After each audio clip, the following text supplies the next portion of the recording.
Gentleman yields back. Mr. Steube. Thank you, Mr. Chairman. In May of last year at a Senate committee hearing, you stated that white supremacy was, and I quote, the greatest threat. I'm over here.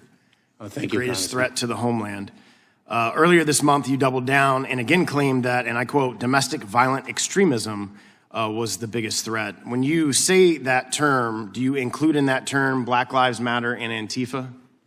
Congressman, let me be precise because you're not quoting me accurately, and precision is important. I watched the video. I am. Domestic violent extremism is the greatest terrorism-related threat. Okay, so the greatest terrorism threat. Do you include Black Lives Matter and Antifa in that definition? Congressman, I do not consider Black Lives Matter. So the riots that we saw over the summer of 2020 and the killing of David Dorn by an Antifa member, that wasn't domestic terror?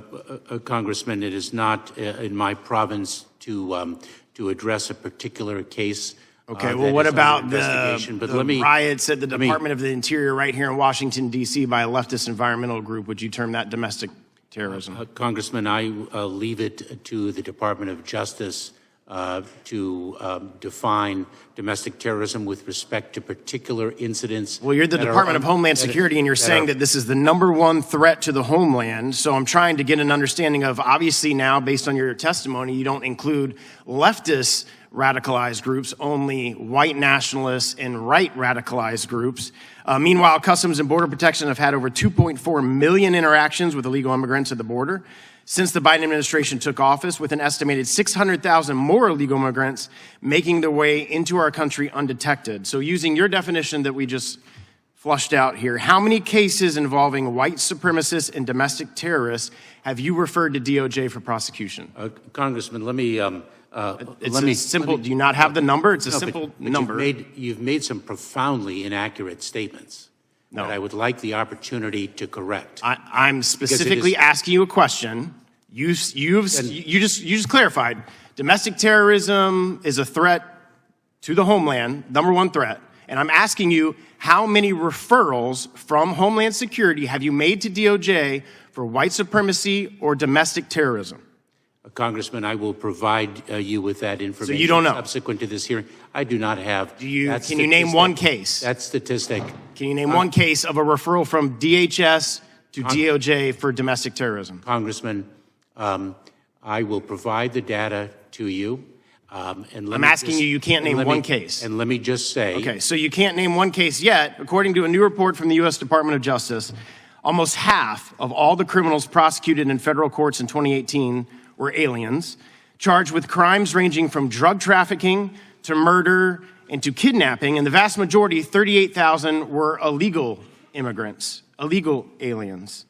But it's still, domestic terrorism is the #1 cause of your concerns. Texas is one of the only border states that keeps detailed statistics on crimes committed by aliens specifically.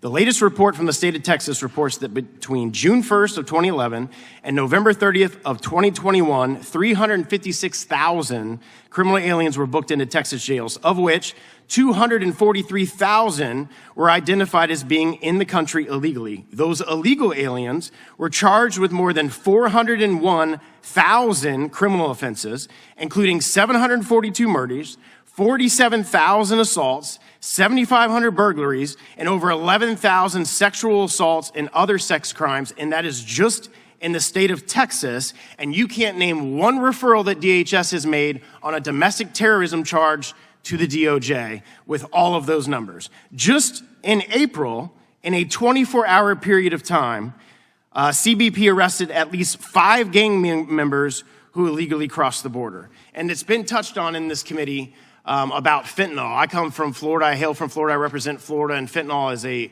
large problem in the state of Florida. And now we are at the point where fentanyl is the #1 cause of death of Americans between the ages of 18 and 45. Do you agree with that statement?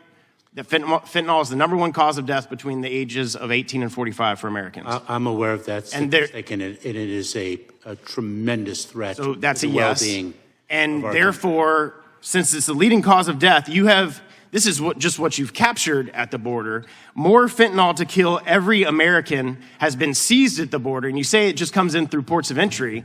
And so if we're only seizing that at ports of entry or other places you guys are capturing it. Just like there's 600,000 got-away illegal immigrants, there's got to be a tremendous amount of fentanyl that's coming in through the southern border that you guys are not stopping, that has now leading cause of death The time of the gentleman in America. Time of the gentleman.